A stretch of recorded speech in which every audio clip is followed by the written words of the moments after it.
Psst, Wedding Gang 2, la formation pour les pros du mariage qui veulent vivre de leur passion, arrive bientôt. Reste connecté pour plus d'infos. Hello et bienvenue dans Wedding Divan, le podcast dédié aux pros du mariage. Je suis Magali Zarka, formatrice du Wedding Gang, officiante de cérémonie laïque et ancienne wedding planner avec plus de 100 mariages à mon actif. Si tu es entrepreneur dans le milieu du mariage ou que tu souhaites te lancer, ce podcast est fait pour toi. Comment réussir, comment se démarquer et surtout, comment durer dans le mariage? Autant de questions auxquelles nous répondrons ici via des interviews sans tabou de prestataires de mariage ou qui peuvent t'aider à améliorer ton business. On y abordera leur parcours, leurs réussites et leurs erreurs aussi parfois. Je partagerai également avec toi tous mes conseils, astuces et outils pour te donner un accès direct à la réussite dans le Wedding World. Allez, pose-toi dans ton canapé, écoute-nous dans ta voiture ou même en faisant la vaisselle et surtout, abonne-toi pour ne manquer aucun épisode. Hello le gang, j'espère que ta journée se passe à merveille. Avant de te parler de l'épisode du jour, je voudrais te remercier. Merci d'être là sur mon compte Insta, le Wedding Gang, et merci d'être de plus en plus nombreux à m'écouter et à partager mon travail.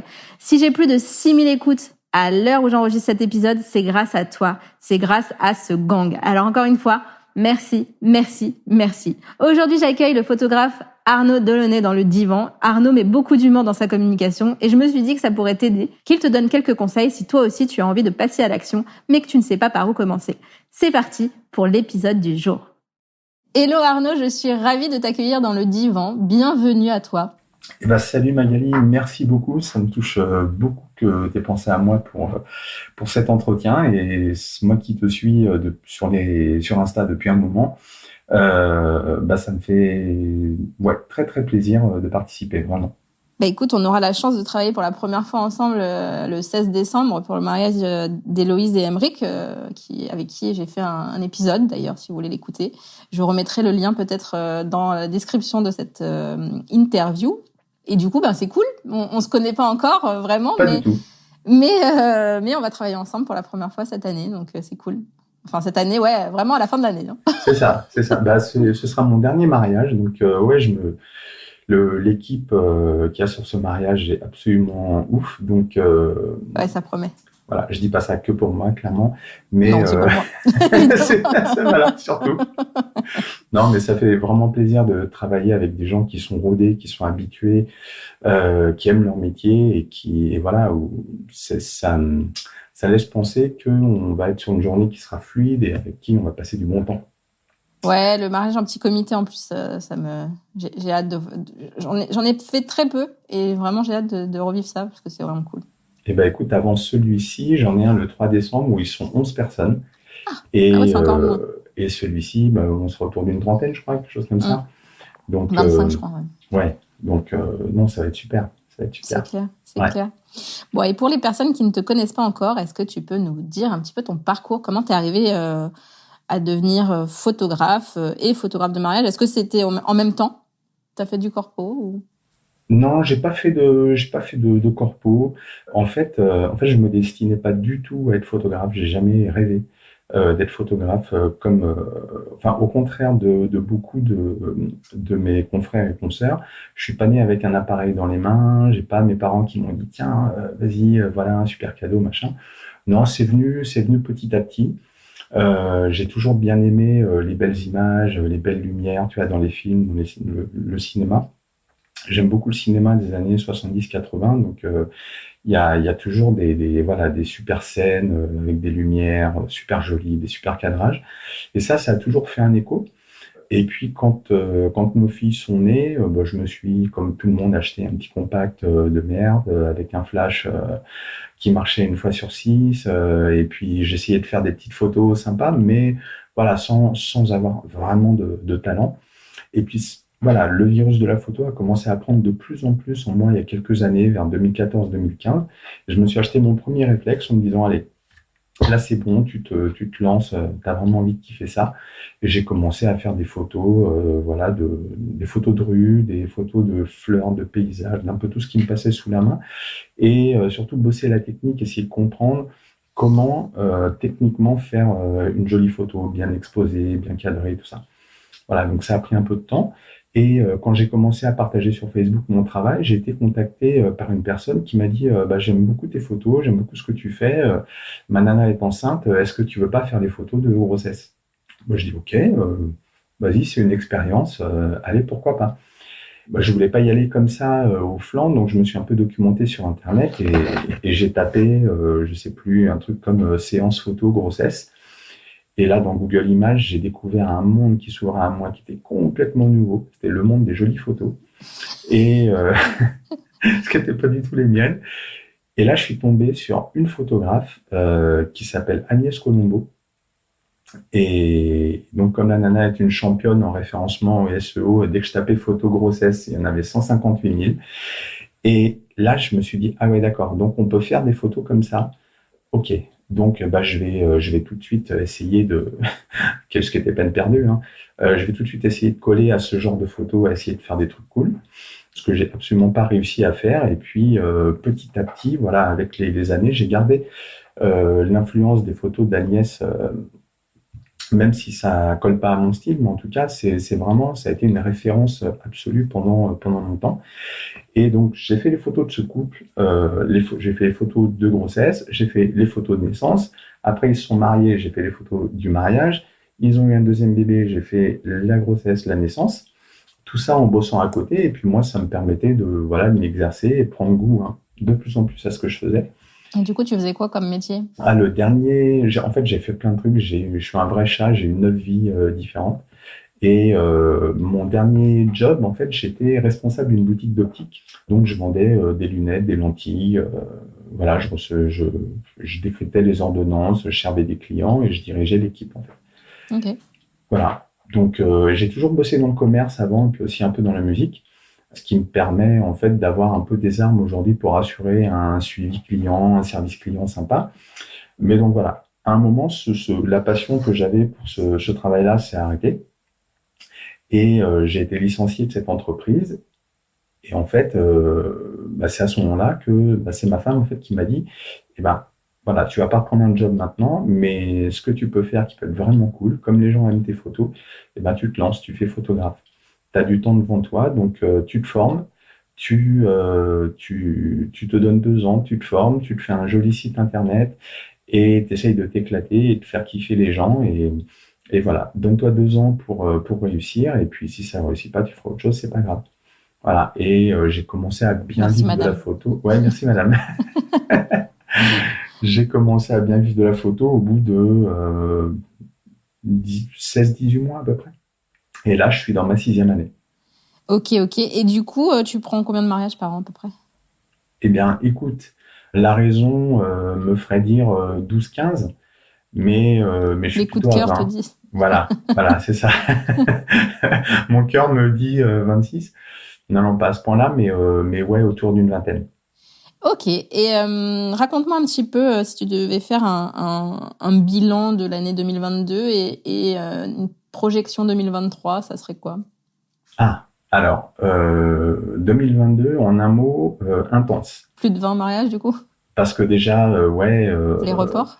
Ouais, il y avait des reports Covid, il y avait 4 ou 5 reports Covid, plus ceux que j'avais bookés entre-temps. Donc, du coup, ça a été assez ardu en termes de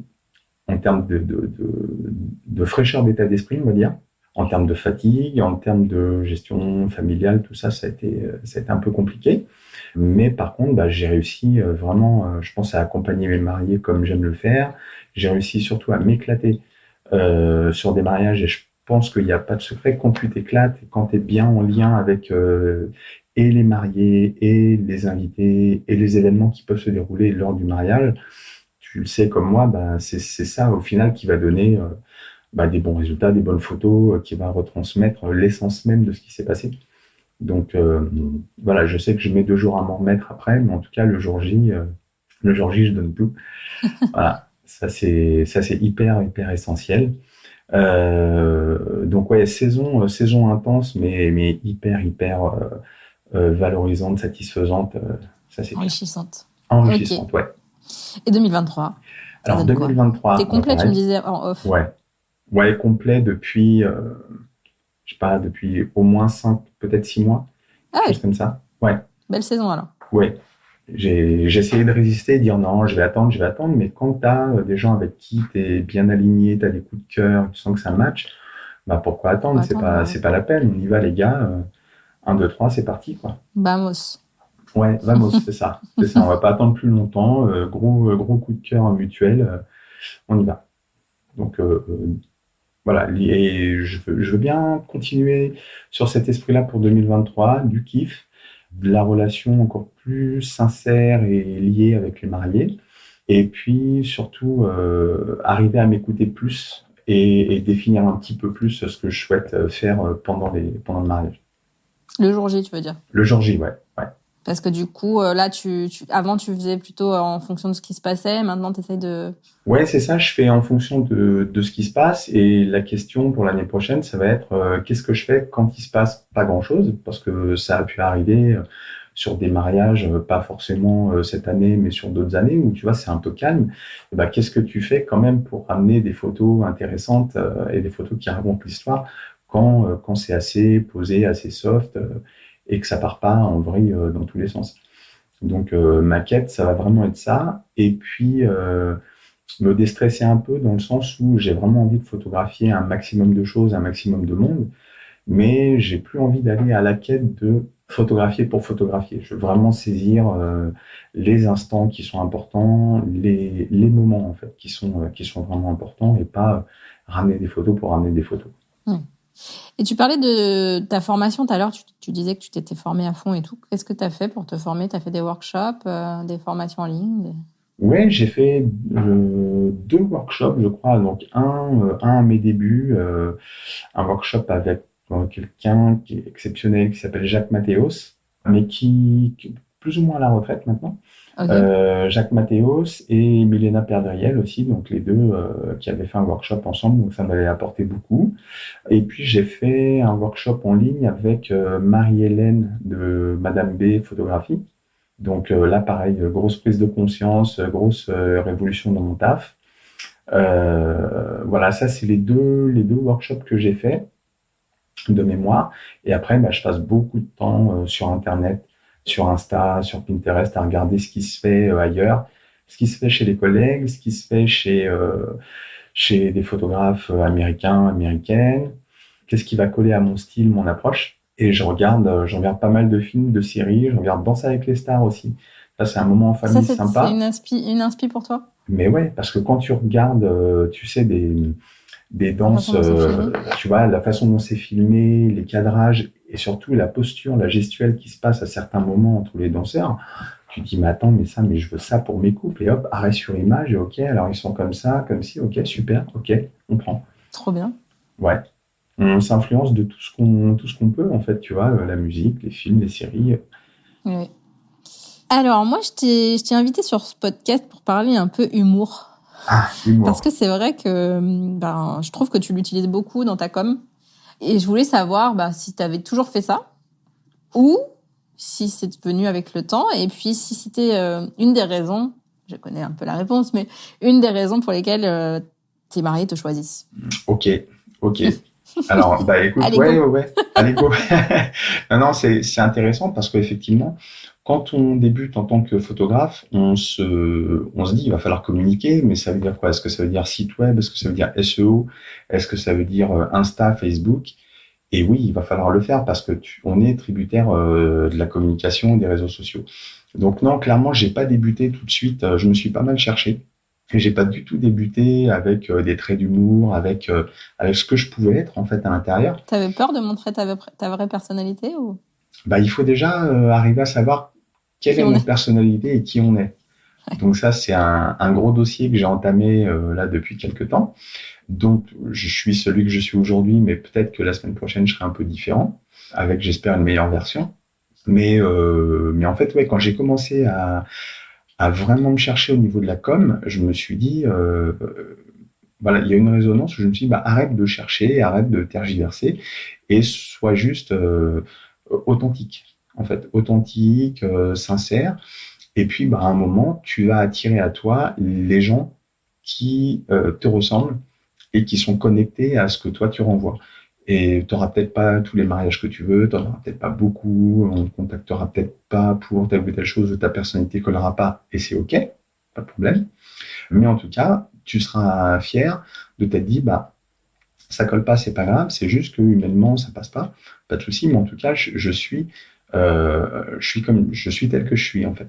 C'est marrant parce que c'est ce que je dis à mes coachés, je dis, mais en fait, nichez-vous, quoi, parce que de toute façon, alors, le fait de se nicher, ça fait peur parce qu'on se dit, ouais, on se prive d'opportunités, etc. Mais au contraire, en fait, déjà, on veut pas 150 mariages par an. Et même si on voulait 150 en France, c'est trouvable des gens qui nous ressemblent, 150, quoi.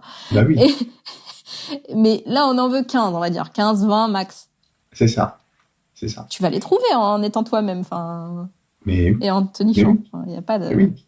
Et du coup, en fait, toutes les demandes suivantes que j'ai eues ont commencé à me donner raison parce que, tu vois, sur tous les mariages que j'ai eus l'année dernière, ou même depuis, 2020, on va dire, rien que l'année dernière, j'ai eu peut-être 6 mariages ou 7 peut-être grâce à Instagram. Donc, alors après, bon, on va dire stratégie, des hashtags, la recherche, c'est tout ce que tu veux.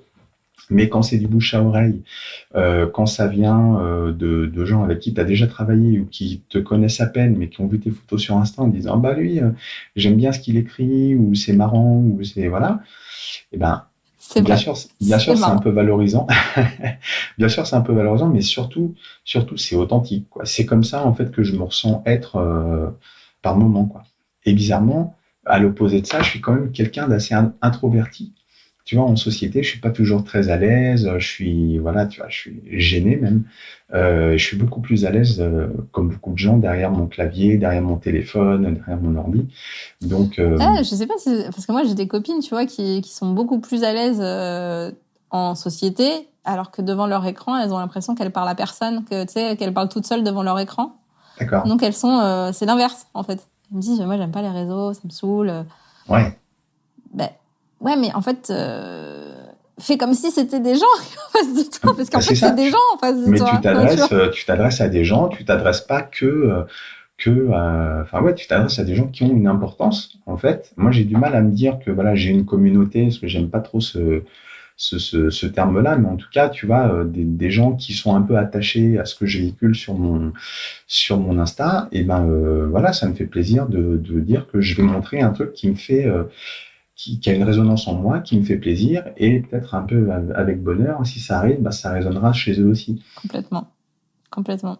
Et du coup, si tu devais donner 3 conseils à une personne qui se lance en tant que photographe ou en tant que presta mariage et qui veut mettre de l'humour dans sa com, tu lui dirais quoi? Bah, ça, c'est une super question. Qu'est-ce que je lui dirais? Je lui dirais déjà de bien réfléchir et de faire une sorte d'introspection, en fait, pour savoir bah, déjà, parce qu'on va pas se leurrer, Instagram, c'est un vecteur de levier de clients. Donc, comme tu disais, tu parlais de niche il y a un instant, bah, quelle clientèle on veut toucher et quel est le type de persona qui va connecter avec nous, en fait. Quelles sont les personnes en face avec qui ma personnalité va résonner et comment je vais me comporter. Donc, en gros, voilà, vraiment faire ce type de recherche. Et après, pas hésiter, je pense, à en parler avec des amis autour de soi et dire, bah, voilà, quand je suis en soirée avec des potes, qu'est-ce qui me fait marrer? Qu'est-ce qui vous fait marrer chez moi? Voilà, si vous pouviez décrire mon travail en 3 mots, tu vois s'il y a un trait d'humour dedans ou pas. Et puis surtout, le truc hyper important, alors je sais pas du coup si ça fait 3 conseils ou plus, mais être sincère et authentique, en fait, pas tricher. Je pense que la clé, c'est C'est ça. la clé, ouais, c'est clair. Ouais, c'est être tel qu'on est, comme ça, le jour où tu rencontres les gens, il y a pas de surprise, tu joues pas un rôle, en fait, t'es juste toi, peut-être un peu moins à l'aise que derrière ton clavier, en fonction, mais en tout cas, ouais, il y a pas de masque, il y a pas de tricherie, quoi. Oui, et puis l'avantage, c'est que les gens, là, si t'es toi-même et que tu communiques assez souvent, etc., mais les gens ont l'impression de te connaître déjà, quoi. Donc, C'est en ça, fait, c'est ça. Ce qui fait qu'en visio, tu as moins de taf à faire avec les mariés pour te présenter, pour essayer de connecter avec eux, parce que c'est même eux qui te disent, ah, j'ai vu, t'as mis ça sur Insta, mais ouais, mais attends, mais t'as trop raison, c'était trop bien. Et bah ouais, bah ça, tu vois, du coup, ça a une résonance et effectivement, t'as l'impression qu'ils te connaissent déjà, donc effectivement, c'est assez cool. Et du coup, si tu devais recommencer l'entrepreneuriat à zéro, qu'est-ce que tu ferais différemment? Ce que je ferais différemment, j'essaierais de suivre les conseils que je viens de donner, c'est-à-dire que C'est bien. je commencerai pas ma communication en essayant de mettre, tu sais, des citations que j'ai trouvées dans des bouquins ou des citations que j'ai trouvées sur Google, des trucs qui m'appartiennent pas en fait. Genre, je sais pas, apprenez à danser sous la pluie ou relevez-vous si vous faites mal aux genoux quand vous tombez ou je sais pas, T'as petit fait ça? lapin. Non mais ouais, j'ai fait des trucs dans le style ou petit lapin, ne mets pas tes mains ici, tu vas te faire pincer très fort. Tu vois, les citations que tu trouves partout. Parce que en fait, c'est les citations Dans des le autres. métro, surtout. Ouais, c'est surtout dans le métro pour le coup. Mais c'est pas parce qu'elles font un écho à toi que tu peux les réchauffer, tu peux les resservir en fait. Et ça va pas parler forcément aux gens, en tout cas pas de la bonne manière. Donc ouais, j'avais fait ça au début et aujourd'hui non, je le referai pas. J'irai tout de suite vers moi en me disant bon, ok, qu'est-ce que je veux montrer, qu'est-ce que je veux, sur quoi je veux communiquer, et puis comment je suis dans la vie. Bah voilà, moi j'aime bien me marrer, et bah je vais me marrer quoi. Je vais essayer et puis je vais pas essayer de faire marrer les gens, mais en tout cas, si moi, ce que j'écris et ce que je montre, ça me fait rigoler, et ben voilà, ce sera déjà ça. Parfait. Alors, je pense que tu as déjà écouté plus d'un épisode de Wedding Divan. Et donc là, on a fini les questions que je t'ai déjà envoyées. Mhm. Mais j'ai toujours des petites questions que je n'envoie pas, n'est-ce pas? Ah, le piège. Exactement. Qu'est-ce que c'est réussir pour toi? Oh là là. Parce que c'est les plus durs en vrai. Hein. D'accord. Je t'avais pas prévenu. Mais... C'est celle-là qu'il fallait m'envoyer. Voilà. J'ai 4 Parce ans. que je veux une vraie réponse, pas réfléchie. Qu'est-ce que c'est que réussir? Je te le dirai quand je le saurai. Mais réussir, je pense que c'est être épanoui. En fait, être épanoui dans ce qu'on fait, aussi bien du côté pro que du côté perso. Et ça, je pense que c'est la balance qu'on a, enfin, en tout cas, que moi, c'est le gros dossier, c'est la balance que j'ai du mal à équilibrer. Mais je pense comme beaucoup d'artisans, comme beaucoup de gens qui travaillent à leur compte, comme beaucoup de métiers un peu artistiques, on est souvent un peu lunaire, en fait. Et donc, comme on est un peu lunaire, on est passionné, on a la tête un peu dans le truc. Et donc, je pense que réussir, ouais, c'est arriver à équilibrer, à prendre du plaisir d'un côté comme de l'autre. Top. Et tu penses que tu as réussi? Non. Non, tu Non. me disais justement l'équilibre Non, travailler. clairement pas. Ça penche encore trop d'un côté. Donc, ouais, le gros dossier à traiter, c'est ça, c'est arriver à faire la balance et me dire bon, ok, si j'ai pas envie de dire oui parce que ça me parle pas tel ou tel projet, je dis oui. Enfin, je dis non. Tu vois le lapsus. Mal barré. Voilà, c'est là où j'en suis. Mais non, je le sens pas, je me sens pas aligné avec ça, ou ça correspond pas à ce que j'aime ou ce que je me sens de faire. Et je dis non, et puis je renvoie à des collègues, tu vois. Et ça, t'arrives pas encore à le faire après 6 ans? Si, j'y arrive de plus en plus parce que j'ai de plus en plus de demandes, donc je peux me permettre de refuser maintenant. Mais pendant un moment, je pouvais pas refuser, en fait. Et tu dis oui, forcément, à des choses où tu sais que tu te dis, oh là là, ça Je va suis être pas compliqué. d'accord, moi. En tout cas, moi, c'était... C'était ce que tu ressentais. Ouais, c'était ce que je ressentais, c'était mon pour cas. moi, en fait, tu dois...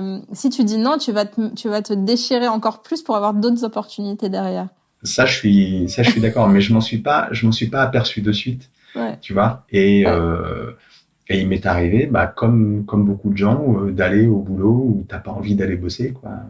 Parce que t'es pas aligné avec ça. Et donc t'y vas, tu le fais parce que tu t'es engagé, mais forcément après tu amènes un truc, t'es dans une vibe où tu dis oh ça va être compliqué, je vais en chier, et forcément l'univers te dit tu avais raison, ça va être compliqué, tu vas en chier mon copain. Voilà, donc non, maintenant je mets tout au maximum de mon côté pour être on va dire aligné avec ce que je fais et être dans les good vibes à fond. Parfait. Est-ce qu'il y a un conseil d'entrepreneur qu'on t'a donné et qui te servira toute ta vie? Probablement. Mais comme ça? Mais là, comme ça, non, je vois pas. Faudrait que je revoie le workshop de Madame B, Marie-Hélène. Il y aurait sûrement plein de bons conseils, mais non, pas forcément. Pas forcément. Ok. Qu'est-ce que tu aimes que tes clients retiennent de toi?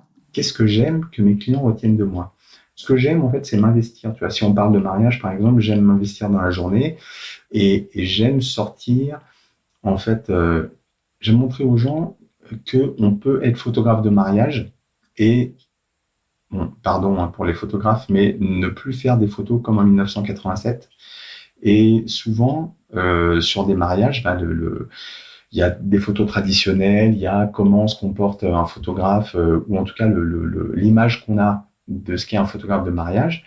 Et puis il y a des photographes de mariage aujourd'hui qui s'investissent, qui ont un rôle dans le mariage, qui conseillent les mariés, qui rigolent avec les invités, qui n'hésitent pas à faire des blagues, qui n'hésitent pas à se rouler par terre pour faire des photos un peu décalées. Et ça, c'est le genre de photographe que je suis, et je pense que les gens retiennent ça finalement.